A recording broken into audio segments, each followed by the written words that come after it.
officially recording everywhere now. So I think we're good. All right, so we'll start in 3, 2, 1, go. Today's episode of Cue the Chaos is brought to you by Malibu's Cocktails in a Can. Add a little bit of peach to your punch with their new Peach Rum Punch. What says Atlanta more than a little bit of peach to your punch? Malibu Cocktails. If you ain't Malibu, who are you? Cheers. Who gon' check me, boo? Did the Zell clear for this? The Zell did not clear for that, so we'll take all that out. We'll edit that out. Sorry, guys.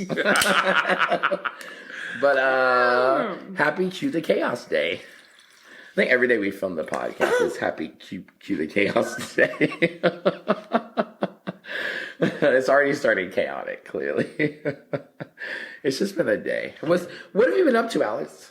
Happy Memorial Day weekend-ish. Thank God I happen to be sitting on a towel. You guys can't see my lower half, but I just happen to be sitting on a towel because I'm a child and I make a mess with everything that I do. My poor wife has 3 kids. Oh.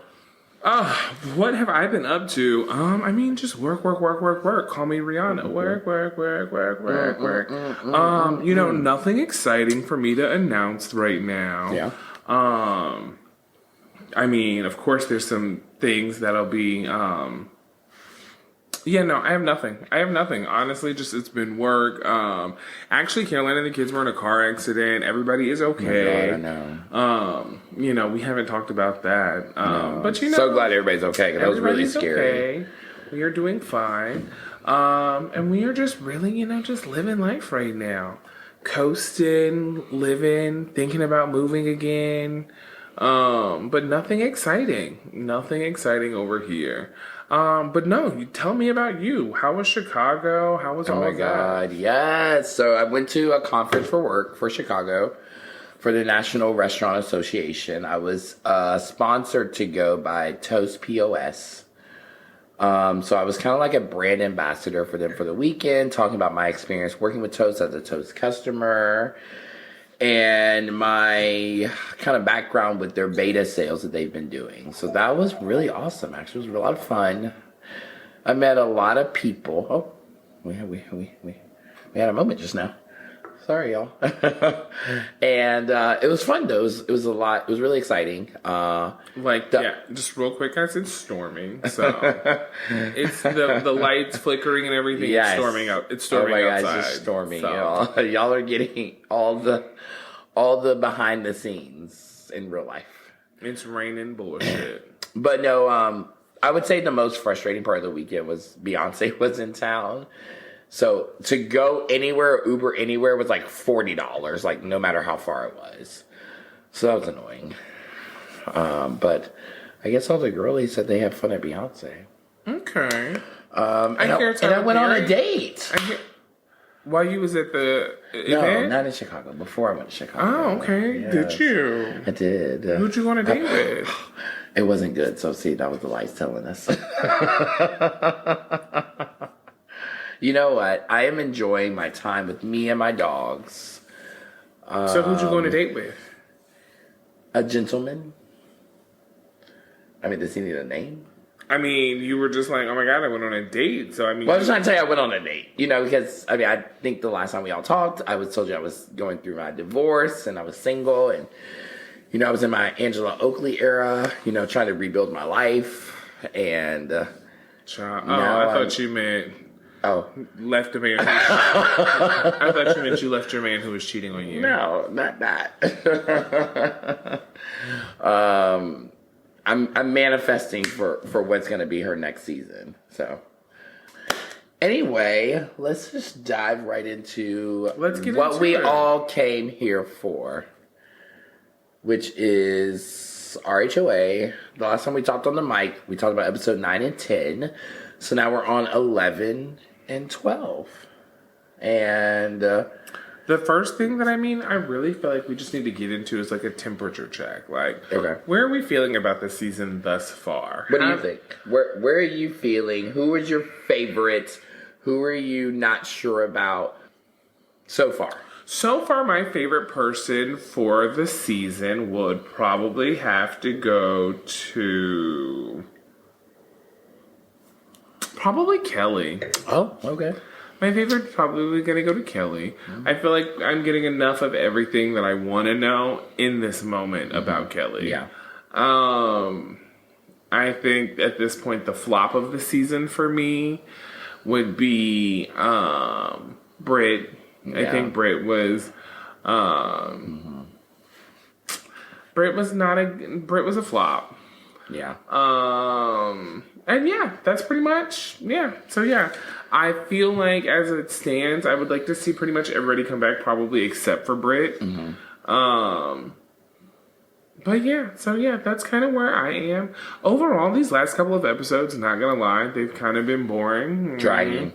Kind of just kind of coasting through. Yeah. There's not been a lot there that I want to see. Mm-hmm. I don't feel like any of it's really been there's been nothing that's like super fun to watch. Mm-hmm. There's been nothing that's like dramatic. There's been no real lifestyle moments. No. Mm-hmm. It's really just been a lot of filler, I feel like. Yeah. I feel like. Do you think that's a big reason why they brought Phaedra back to the show? Absolutely. Let me tell you, in these notes, Phaedra's the only thing I'm excited to talk about. Because nothing else has been. So so that's where I'm at. What about you? How do you feel about the season thus far? Same questions to you. Who's your peak? Who's your valley of the season? Who do you want to see next season? What are your thoughts? So I'll say this. I think my peak and my person that I am the most surprised by is actually Drew. I think Drew's given us a really good season. I think that she's had a tough couple of last two seasons. Not that she wasn't great, but she always felt like the B character. And I feel like this season, she feels like the A character. Like, I feel like the girls are all talking about her. I feel like she's giving a story. I feel like she looks great. I feel like she's leaning into the comedy of it all. Like, I really feel like we're getting a lot from Drew that I didn't necessarily expect us to, you know? Mm-hmm. I don't know. I feel like you just have a crush on Drew, but continue. I do have a crush on Drew. I told her that, though. I feel like my flop of the season, I know this is going to be out of left field, but I don't know. Shamea started so strong. I don't think so. And I feel like she has just tumbled down the biggest fucking hill possible. And I don't know where we're going from here. I mean, I just think, in all honesty, I think that Shamea didn't even start off that strong. I think Shamea just had lifestyle, and we were all interested in lifestyle. Of course, yeah. And 2 episodes past lifestyle, we were all just over it. It was still giving friend of. Honestly, I feel like we have a cast of friend ofs. The only people that I feel like exude star quality is Angela, Porsha, and Kelly. And Drew. I do think Drew has star quality. Drew feels like a friend of. What? Cynthia is a friend of. Who's that other hoe on the show? Brit is a friend of. I'm missing somebody. Shamea is a friend of. Am I still forgetting somebody? No, that's it. Is it? Okay. I mean, it's just. Yeah. It sucks. So. It's almost like watching Roni, the new Roni. Oh my God, the new Roni. It's a struggle. It's been a struggle. So I'm glad Phaedra's back. But before we get to Phaedra, we had episode 11. Before we get to Phaedra, in episode 11, we want to pick up with the Shamea and Porsha sit down. Oh. I think there's a lot to unpack here because for a friendship of 30 years, we watched a lot happen in 30 minutes. Mm-hmm. So diving right on in, I feel like it was interesting to see Shamea go so hard about their friendship on camera. I don't know. I think, so there was a lot of things that was weird to me. The fact that as long as we've known the Porsha-Shamea dynamic, that we didn't know Miss Diane felt this way about Shamea until now is really interesting to me. The fact that Miss Diane says messy things about Shamea and Porsha carries them back to Shamea was interesting to me. So I think that really goes back, Alex. Let's go back. Before we get to Porsha and Shamea sitting down, we have Shamea and Cynthia sitting down. True. And Shamea is telling Cynthia that some of their issues she feels like come because Miss Diane and Shamea's mom had a falling out. What do we think that was about? So word on the curb is that it was about a daycare business. Oh. That both of the ladies owned daycares back in the day. And that around 9/11, I guess a lot of people started taking their kids out of daycares. And Miss Diane had a failing location that was going into foreclosure. And Mama Morton went in and bought it up and turned it into one of her locations. Is what word on the curb is. Shit. I don't know Damn. how true all of that is. Baby, there is a lot of tea being spilled right that is now. what my sources have said is the tea is about. The girls fell out about the baby kids. Damn. It was about the bank. Diane felt like you could have. We were friends, and you could have instead helped me, loaned me the money, or done something. Yeah. Instead, you knew that it was failing, and you went and came in and scooped it up. Of course, yeah. It's like your friend got evicted, and you was like, "Child, let me go get this TV that they about to put out." I know, yeah. I don't like that feeling. So, I mean, I don't know. I don't like that. I feel like get your money, sis. Oh, is that how you feel? Get your money. No, I'm just joking. I'm just joking. I say the same. Okay, I think Porsha and Shamea are two sides of the same coin. Mm-hmm. And I think Diane and Mama Morton are too. Mm-hmm. I think all of these women are probably very similar. And that's why they are all flocking together. They're frenemies, you know? They all mirror each other in some capacity. So I think it's the same I just don't think all money is good money, right? And so I think that... I don't know the basis of their friendship. If this is all true, also, by the way, because this is totally speculation from what Alex has just said he's seen online. Allegedly. Allegedly. But I didn't say online. This was the tea in the street. Oh, tea in the street? Oh. The tea in the street. Oh, hold on. So this is first person. Okay, hold on. No.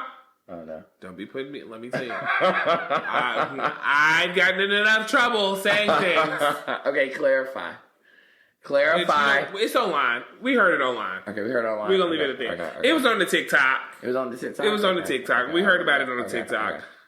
But no, I would just say that I think that all money's not good money. And I think that sometimes you don't want to sacrifice a friendship for a certain situation. So I don't know where the basis of all this lies. But I would hope that Porsha and Shamea, having had a long-term friendship, wouldn't let other people, even if it's their parents, come in between their relationship, you know? But also that could be naive thinking, so. I don't know. It's all interesting. It's sad to watch it play out on TV. What did you think about the sit down? What was your interaction on how they were interacting with each other? It felt... So, I don't know. As someone who has participated in, reality TV, I feel like I saw that a little differently than most people, or at least what I've seen online. Mm-hmm. I feel like a lot of people felt like, Porsha was acting, like a bad friend. But if anything, I felt like Shamea was being a bad friend to Porsha. Mm-hmm. And I feel like it's kind of weird that Shamea has waited all of these years and for this moment to make this a moment to bring all this up, to talk about this, because I'm not going to lie. Had any of you all waited? Actually, you did, bitch. You waited to bring up some shit about you and Steve being together, like in the midst of a moment that I felt like could have been handled off camera, and it turned into a whole thing at my son's sipping seat. But so can I have a defense on that? In my defense, you and I were not communicating every day, all the time before that happened. Yes, bitch. No, you you're did right. that off camera. I could have had that conversation with you. You're right. I could own that. I could have that conversation with you. But it's not like we were like best of friends as we are now, or had been in the past at that time when that happened. That is no justification. Oh, Lord. You could have told me off camera. Lord. It's in 2022, y'all, bitch. I can't. You decided to drink all that champagne and eat all them desserts since I ain't had no food. I did. I did. You turked up. But anyways, so I as I was saying, I just feel like that for you to, wait and bring something like this to me on camera, it's like, well, bitch, are you really my friend or are you looking for a moment with me? Yeah. And I don't know. I felt like Shamea was looking for a moment with Porsha. Yeah. So, I mean, I say that to say, I don't know that Porsha handled it wrong. I feel like we're seeing Porsha handle it with restraint, as in like, bitch, we've been friends for 30 years. You know where my bodies are buried and I know where yours are buried. Yeah. And the fact that you sat here and did this on camera, let me get up and go take a moment to calm down. So that way we can keep this cute for these cameras. No, you're not going to get the Porsha off camera that you get on camera, because we know these are two different Porsches. Exactly. So you get in Bravo Porsha. Yeah. And I mean, I kind of agree with that, because I think at the end of the day, when you have a real friendship with somebody not on television, there is levels to it, There's levels to it. And I think when you're on television, there is a mode to want to protect that person, right? Whatever it is, not saying that like necessarily Porsha went into the conversation wanting to protect Shamea or vice versa, but I think there's just a common respect that happens. And I think that Porsha was feeling like, Shamea, you're crossing that line. Absolutely. There's a respect here, girl, and we know how we get down here. And of course, the viewers aren't understanding that because they're not in that space, right? They're not. And what I can also tell you is people, when you are new to filming TV, there's a lot of people who go along with what their producer tells them. And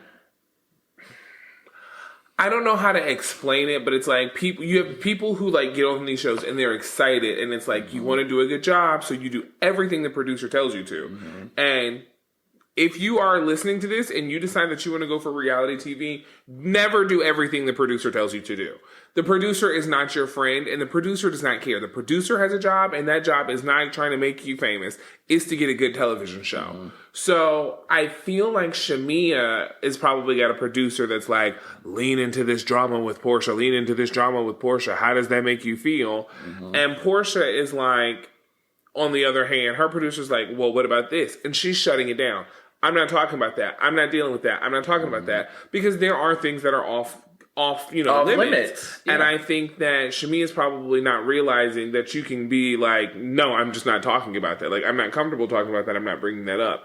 And I feel like she's choosing to go for that. Or I feel like Shamea knows she can do that. Shamea doesn't care about doing that, and Shamea is not doing that since Shamea can't show so much of her personal life with her husband not being interested in filming. Yes. So she's choosing to have a moment with the Queen Bee, who is also allegedly her friend for 30 years.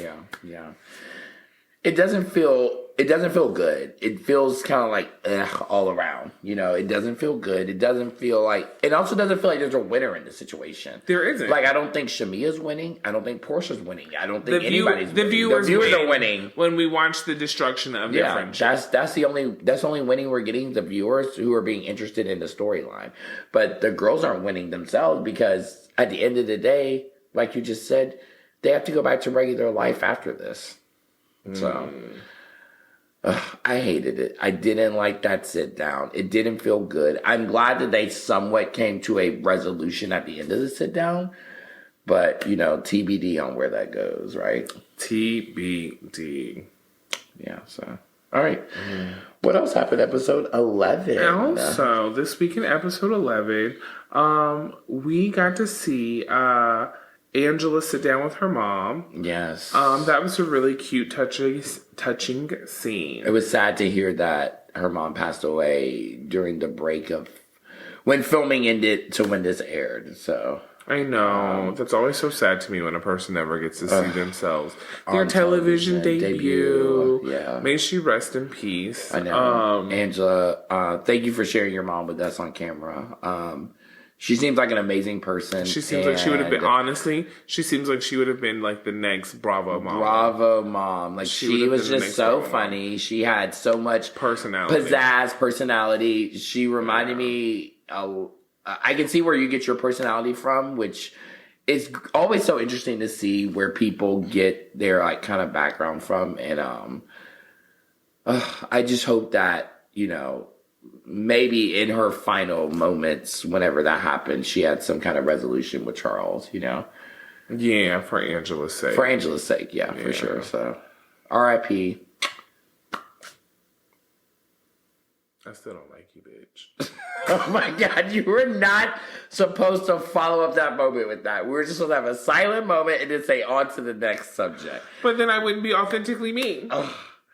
So on to the next subject. Look, until I sit down and we have resolution, I'm not faking anything with nobody. No. I am so sorry about everything that happened with your mother, and I meant everything I just said. She does seem like an amazing person. She did. But bitch, we still got beef. Yeah, I mean, we still don't like Angela. You're right. And I mean, and it goes even deeper now than it did during the season because of things that have happened. There's so much that has happened. There's so much that has happened post-season that we haven't even talked about yet. No, we don't fuck with you, Angela. Like, you a low-down, dirty bitch. And you really ain't about the truth in your life. So, but we gonna move past that. Let's not call her all that, because the last thing we need is another cease and desist. Okay, let me add this word in. Allegedly. There you go, my bitch. God. Are we going to just change the name of our podcast to Allegedly? Oh my God, we really should. Just because everything's alleged. Allegedly Atlanta. Allegedly Atlanta. But no, so what was the kind of like last moment in episode 11? So we had... Well, I mean, also, I do want to bring up something about this because I feel like viewers think that Angela is just being so transparent. And I feel the same way about Kelly. I'm going to say this too. I feel like both of y'all feel like, oh my God, everybody's like, both of them are so transparent. But I feel like they're both doing a really good job at painting a narrative in their own favor by leaving out crucial elements to their life stories. Well, I mean, let's be honest, Alex. Let's just be 100% honest here. We are on season 16 of the Real Housewives of Atlanta. So every woman that comes on this show thus far has seen 15 seasons before of what this show entails, correct? Not only just this show, but the 8 or 9 other iterations of this show in other cities. So they aren't, you know, astute to know what it takes to be on the Real Housewives of Atlanta or on a Real Housewives platform. So they know there's like 3, you know, crucial elements to being a good housewife, which is the comedy, which is the shade, and which is the openness, right? So they are leaning into the 3 things they know they have to do. I feel like the openness is not genuine. No, of course, because what I'm saying is, yes, about that housing situation with her mother just doesn't make sense. Mm-hmm. It's like, so you bought them a house, but now they're moving out because they don't want to be a financial burden. Yeah. So what are you doing with the house? Why is that house not just being flipped? Why'd you go buy a bunch more houses to flip? Why didn't they buy one of those houses, like Charles said? I mean, I don't know, just something about all of it just doesn't sound right, and it sounds like we're getting just half of a story. So I'd really be interested to know more. Because of knowing, like, I see the story, like the half of the story you guys are being painted as far as Angela and Charles's marriage because of what I do know. So it's like, I just don't believe, I don't know, I'm finding it hard to believe more and more that she says because of the things that I do know. So I don't know. I just don't feel like, I don't know, something about that housing situation, mark my words, I feel like that this is not going to be the last we've heard about Angela in that house for some reason. I don't know. But that's how I feel. Okay. Miss Cleo has spoken. Honey. And all I'm letting you know is Her sister decided to talk. Oh. The one who they haven't even said her name. We've not said her name. We've not seen They've bleeped her name out. Her name out. When she talk, you know what? Why we just had the same idea. This is why we can't. This is why we're evil together, y'all. They gonna hate us, baby. We gonna be the bop 'em up twins when we come on that scene. Bop them bitches up. Because we're just gonna be beating the hoes up left and right. Let's work on that. They are not gonna be ready. Are we gonna work on that? Tell us on Twitter. We gotta tell us on Twitter. Okay. Yeah. Okay, we're gonna tell us We're on gonna work on Twitter. that. Yeah, we're gonna get us on Twitter on that. Good.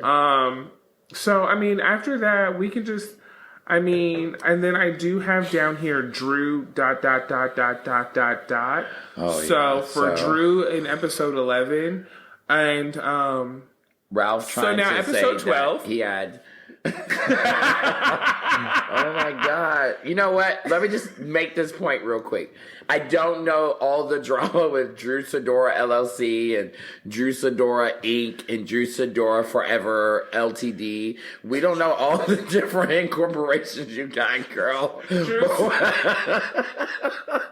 What I only hope, Drew, is that you're able to keep the ones that you started. And if, your husband did help you in some point in any of these businesses, I do feel like there is some entitlement owed because, Ralph was your storyline for the last, he's still your storyline. So for the last 4 seasons, girl. So he's definitely owed a little coin. So that's just my opinion. Did you have an opinion on this? Yeah, no, I don't. I have no opinion. I think Drew is boring. You're a lie. Oh, he's lying, y'all. He's just saying that. I just want you to know, I knew Drew was going to make... First of all, I had all the utmost faith in Drew from day one. I knew Drew was going to be here. I knew Drew was going to be a long-standing housewife. Mm-hmm. But right now, Drew is boring. Drew has the potential to give us more. Right now, Drew is boring. There's more that's going to come. But right now, Drew is boring. Okay. Right now, Drew is boring. TBD on Drew, but Drew, I'm interested. Drew is very much so giving me Erica Jane in the sense that, she came in, she's interesting, she's flying just, right on the radar. Not she's, right beneath the radar. Mm-hmm. We see her, but we ain't paying her no attention. Mm-hmm. And I feel like she's going to give us the same, wild scandal like Erica Jane. Some shit's going to pop off and we're all going to be like, Chizadora! Is this why she doesn't want the divorce record seal? Maybe. Is it the tie of it all? Is that really a thing? I don't know. Is Drew a part-time lesbian? Maybe. I've been a part-time lesbian. So. You're a part-time lesbian. So. Hey. Baby, let me tell you, the only thing I am is a full-time freak. Okay? All right, so episode 12. Episode 12 brings a new day with less Drew. A new day with less Drew, yes. So when we're watching episode 12, and if you haven't watched it, quick synopsis. Fast forward until you get to the scene where they're at the bare naked event. Ugh. And then after that, fast forward until you get to the Phaedra sit-down. I'm just going to save you the time. There was nothing going on in all of those other scenes. All of the other girls were in all of them, and they were talking and sitting down and drinking and talking about each other. That's all you missed there. Yeah, there was not a lot going on. Not at all. So we're going to jump straight to the Brit, Edie, bare, and naked event. Mm-hmm. And I just want to go ahead and the country club. I want to take time to talk. Okay. I want to just have a moment to monologue on this bare and naked event. Let me get my drink. I would like to start off by saying I think that Brit did a great job with bare naked event and the event and the name and tying it all together. Mm-hmm. Because just like her clothes are called bare and naked, so was that event. It was bare and it was naked. Because, bitch, there were no decorations. There was no food. There was no people. There was no event. I want you to understand, when I was sitting there watching this on my Sony, LG, whatever TV that I own, as I was watching it, the event ended and I was still waiting for the event to begin. I literally looked at Marcus and said, was that the event? He did. I was so confused. He did. Because I didn't see an event happen at any point in time. Like, where was the event at? Who was at the event? Because I didn't watch the event happen. Did they edit the event out? Because there was no event there. So, Brit. What do you feel like they could have done differently? Everything. No, but like, let's just take 3 things. No, honestly, Alex, because... Canceled the event. Hold on. Stop. Had the event. It's so shady. No, I'm serious. This is a first-time housewife. And honestly, if we actually think about it, y'all, like, really, let's think about it. Kelly has had like 3 events already. And they've all been successful. And we've attended a Kelly event, and it was successful. It's successful. And so Brit hasn't had any events. This is her first one. So what is it she could learn for future events coming in? Brit, get you a staff. Because let me tell you what I can tell you.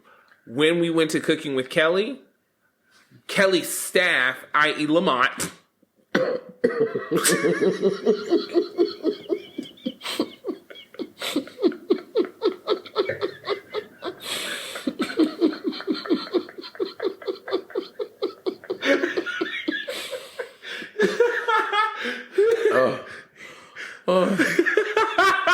Oh, Jesus. Kelly's staff had gotten there and set that shit up before we did. He did. I think, were cameras rolling when we got there? Cameras were rolling.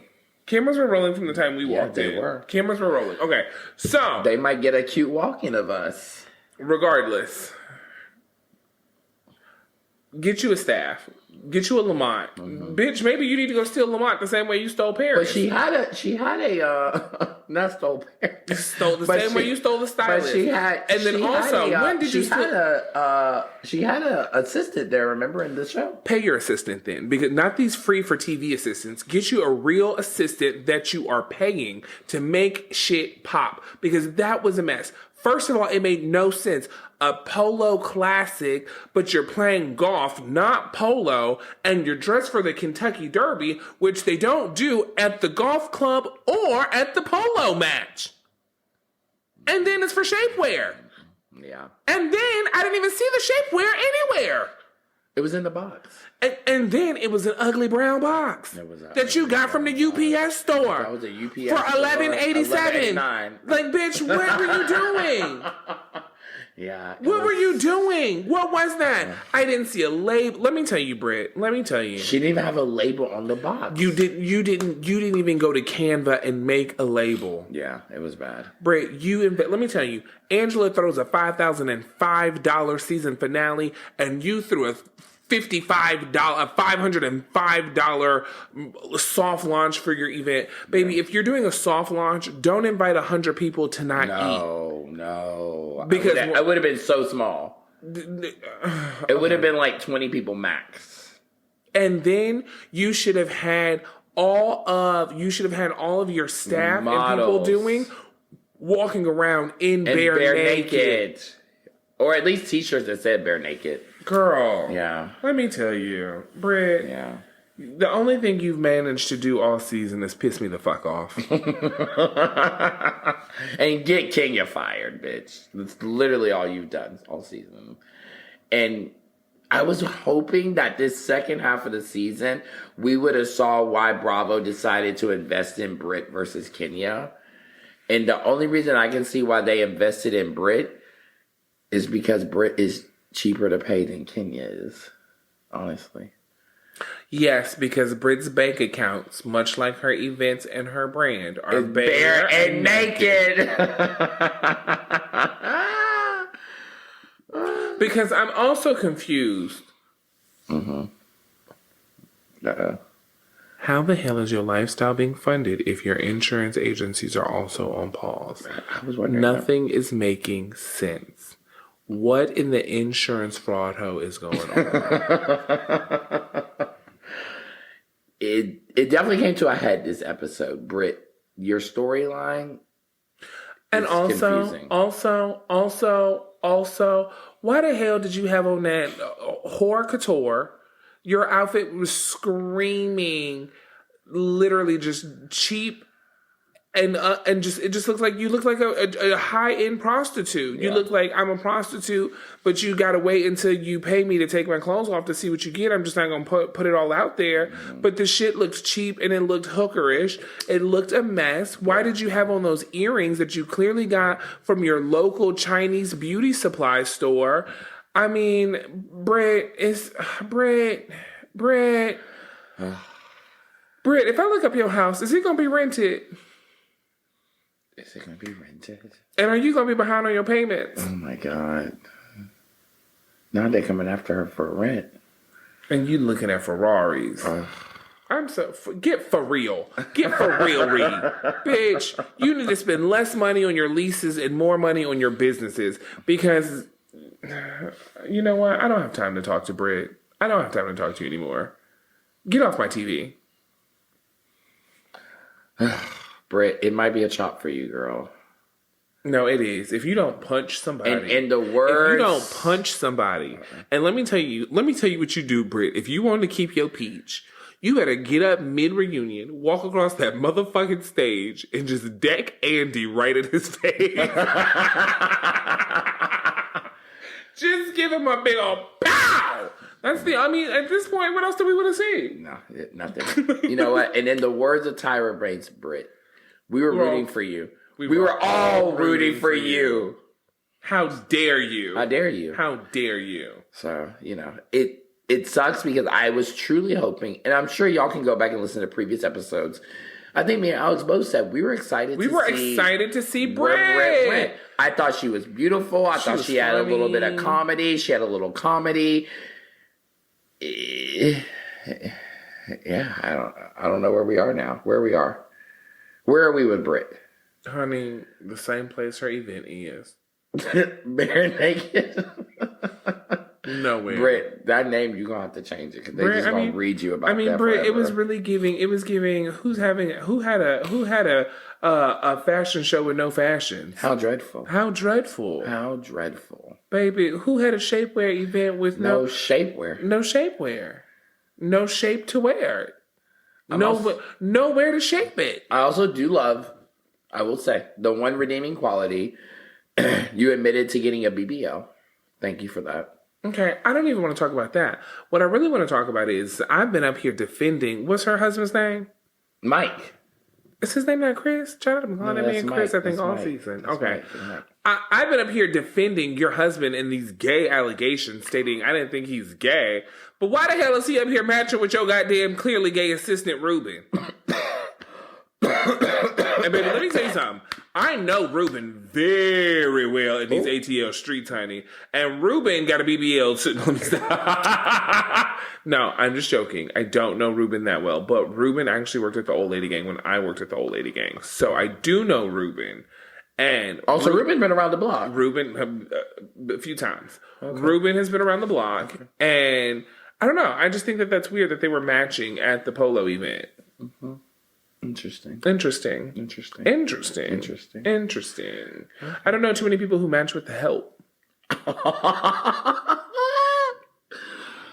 Oh, I mean, that's no shade, because bitch, I'm the help when I come on, honey. Mm-hmm. I would call me a bad server because I'm spilling all the tea. Yes, Sheree, season 9. No. So I mean, that was what we decided to talk about with the Polo Classic, or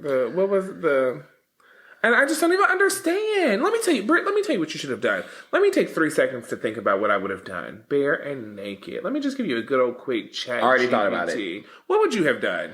First off, I would have had some bears there. Like in costumes, okay?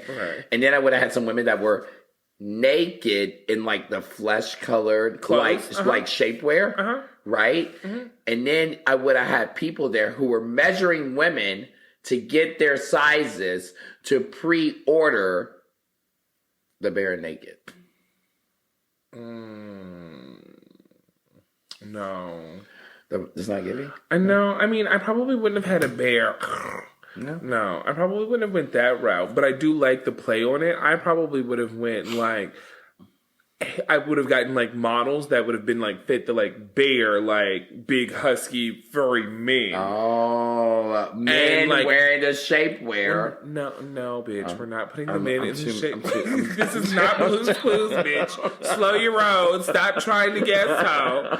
No, just like they would have been the ones who like were like the like eye candy, not necessarily eye candy, but like they would have just been there to do like a play on the word. Oh, because they're a bear. Because they're the bear. Rah. And then I would have had the Do women. people know what a bear is? I don't know, but that's what I would have went with. Explain what a bear is. I said a big furry man earlier. Okay, but they don't know that. Okay, so that's supposed to be a bear, guys. A big furry man. Okay, Andy Cohen. Hairy. Okay. Some nasty shit. Yeah.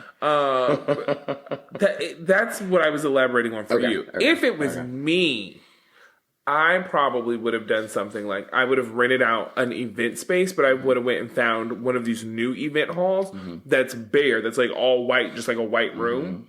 And I would have left the space bare, and I would have taken just like my shapewear, and I would have like had my shapewear up, and it would have just been like bare naked. I would have been like, it's bare and naked, and all you're seeing is like bare naked.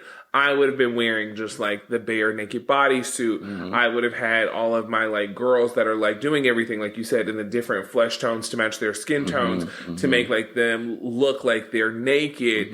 And I think I would have just done a whole play on just like nudity of it all and like the nudes of it all. Because I feel like it's like her version of Skims. Yes. So I just feel like there was just 100 ways to go that would have made the brand stick out more than the fact of what you had, which was not even a step and repeat banner put together by the time that anybody showed up. That was tragic. Also, Shamea's outfit was tragic. Oh my god, that was a 911. Those big ass Chanel earrings with that Balenciaga blazer. It was giving. I'm trying to pretend like I have money and for you to have all that money. Girl, and you have money. We don't talk about her fur boots because, honey, at that point, them Shamea's feet. She wear them fur boots everywhere.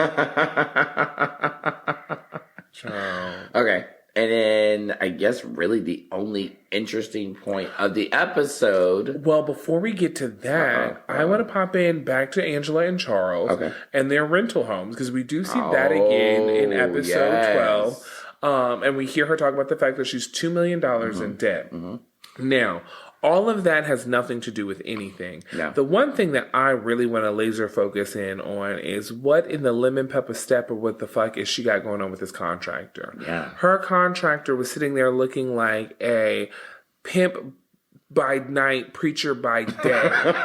That man looks like he is the type of shady car salesman that would have sold you a 2004 Jaguar with 287,000 miles on it for $25,000. Like, he just looks like he had his hair fried, dyed, and laid to the side and was just a city slicker, fast talker. That man looks like he's never even touched a power tool a day in his life.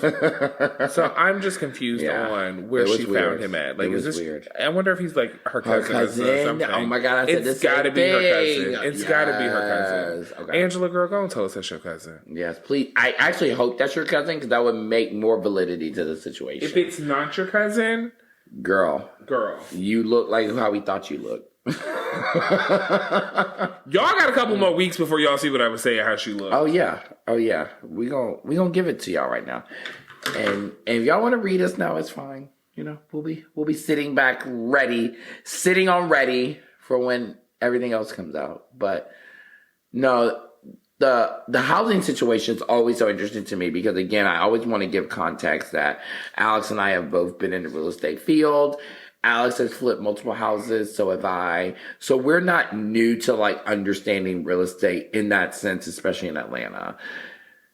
So where this house sits in Cascade, to get that price point that she wanted was already a reach.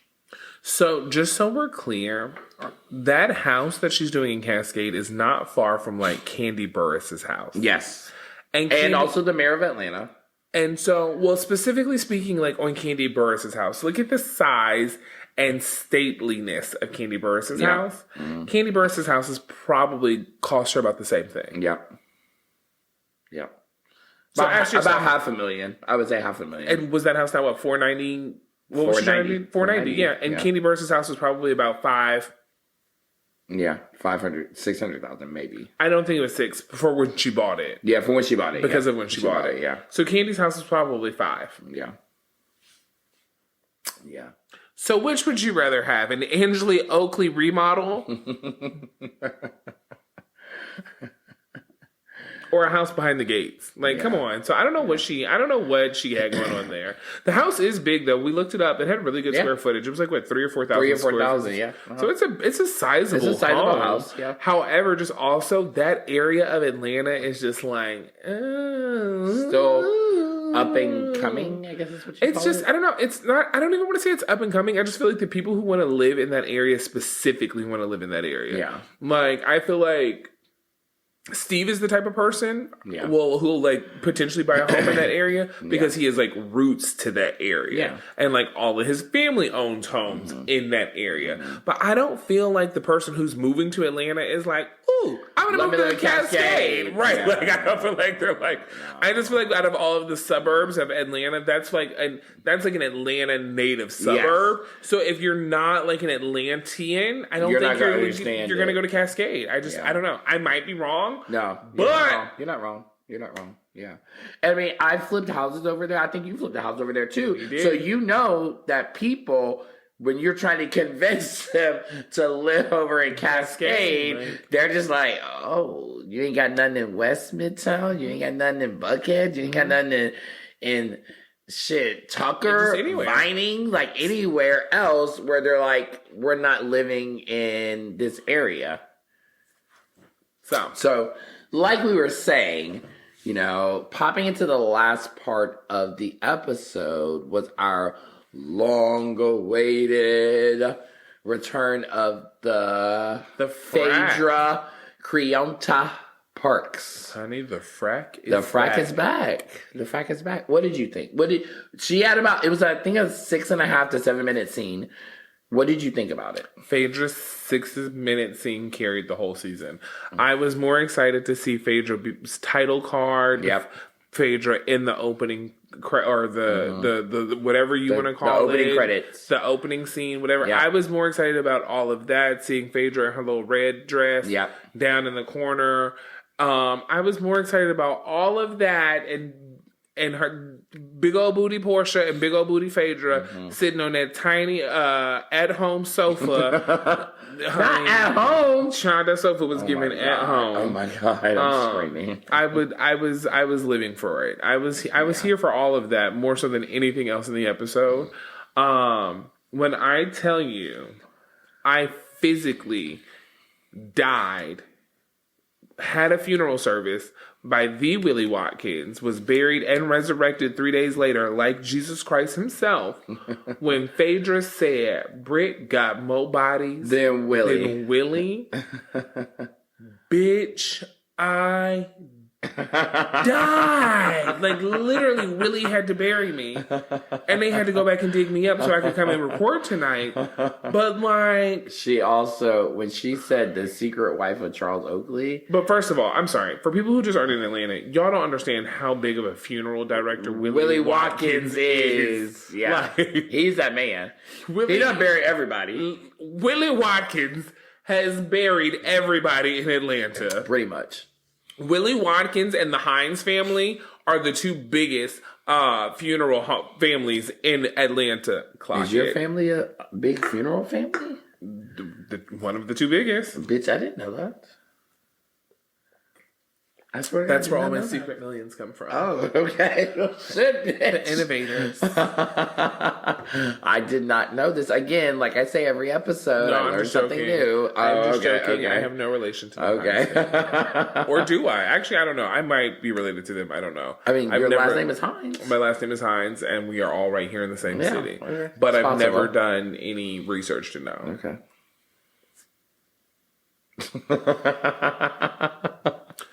But no, what did you? So this Phaedra scene, this comeback. I think that The reads were A1. The reads were the best reads we've had all season. Let's be honest. All season. They were the best reads we've had all season. I know that people are going to come in and be like, no, Angela had amazing reads. You had miles on your mouth and whatever she said. Angela's definitely been funny. Angela definitely had some reads and she definitely was funny. But Phaedra just knows what to say to get you fucking laughing. And let me tell you, she read them right. She read them right. So I think we're super excited. I am now. Just for the I was already excited, but I'm super excited now.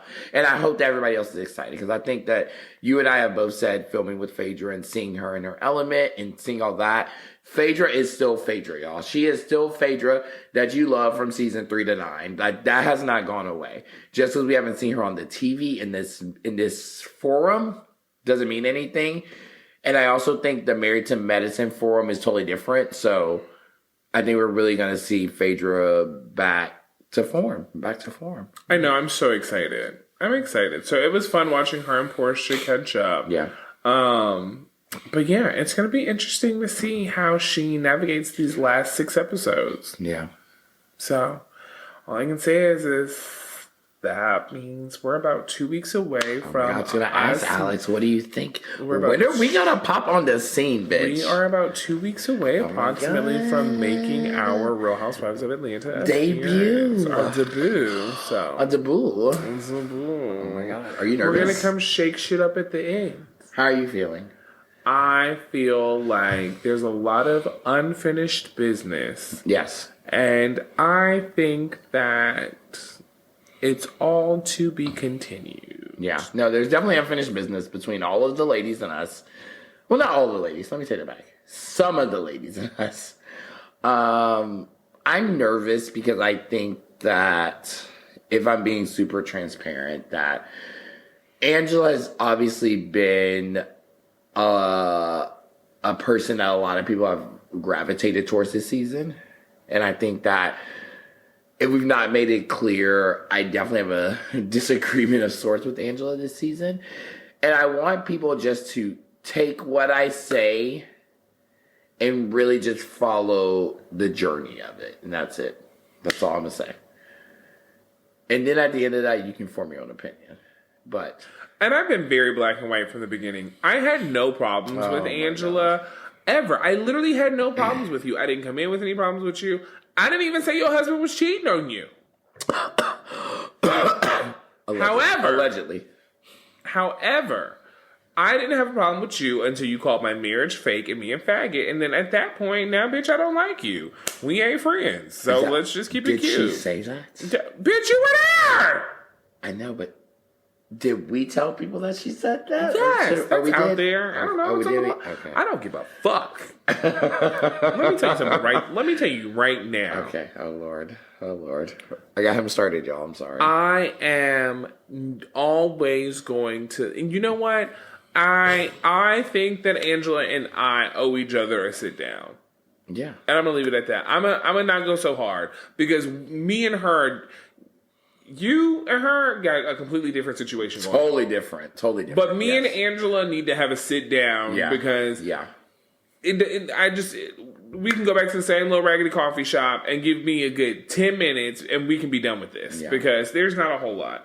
No. I can understand that like you don't want to meet. You'd come in meeting me guarded because of the way everything played out. And me. Because of you. And I'm your friend. Because of you, no, because Marcus. Of me. I own that. Because of the way Marcus handled everything. I own that. I can understand. But I own that. I feel like in meeting, when I met Angela. You're your own person. I am. I'm my own person. And I said to you, I'm not here to say anything. I'm just trying to tell you the optics of the situation. And I also feel like, here's a real tea. Spoiler alert. Oh, shit. Edit this. Mark this moment. Hold on. I trying to give you the heads up of what was going on when I found out. So before I knew I was going to end up on camera, on the show, and anything happening, when I called, because I didn't know Angela from Adam, honey, but I knew Charles.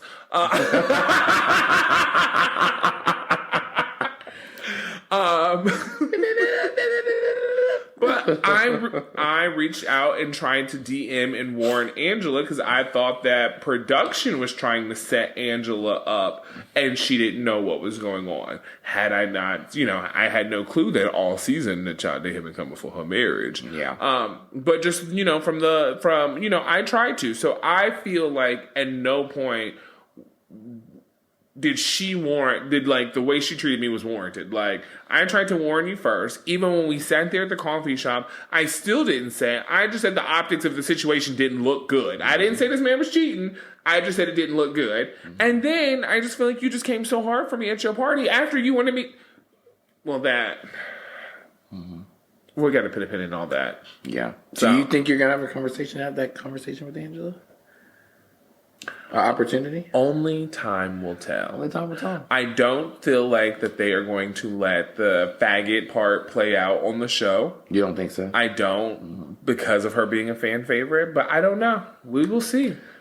But we want to for sure. They love a good season finale. But do we want to for sure, though? Make sure people understand that there are things that were said that they might not see, right? Yeah, absolutely. Okay. And this is not a thing of like, oh, I need it to be seen because I want her to be canceled and not at all. I don't. It's almost like a self-reflection or realization. Actually, I don't even know. I'm going to hold my opinions on that. I'm going to hold my opinions on that. Okay. Because I don't know what kind of real bitch she is in real life because we've had limited interactions. And from what we have had, I know she's not a truthful one. So what I will say is to be continued. TBD, Angela. TBD. So, with that being said, let's wrap this shit up. I gotta go find Angela's sister. Well, obviously, the next time you'll be hearing from us, guys, we'll be talking about the Grenada trip. Honey, and we'll also be talking about... Oh, who is that? Angela's sister. I was like, bitch, who was Boo? But, no, we'll be talking about the Grenada trip. We'll be following up with that. And, again, Alex and I are just a little cog in this machine. So we don't know exactly when we're going to pop up post-Grenada. But I would guarantee it will be fairly soon.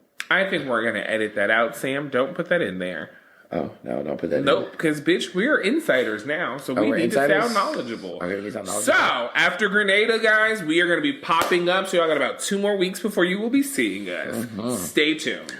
So, y'all going to want to go back and listen to all these episodes so you can lead up to the shit we told you was about to motherfucking happen. It's going down. Meet me in the trap. All right, I gotta pee. Let's wrap this up. All right, guys. Woo, woo, woo, woo, woo. Cue the chaos out. Alex out. Bye. Honey, I gotta go pee.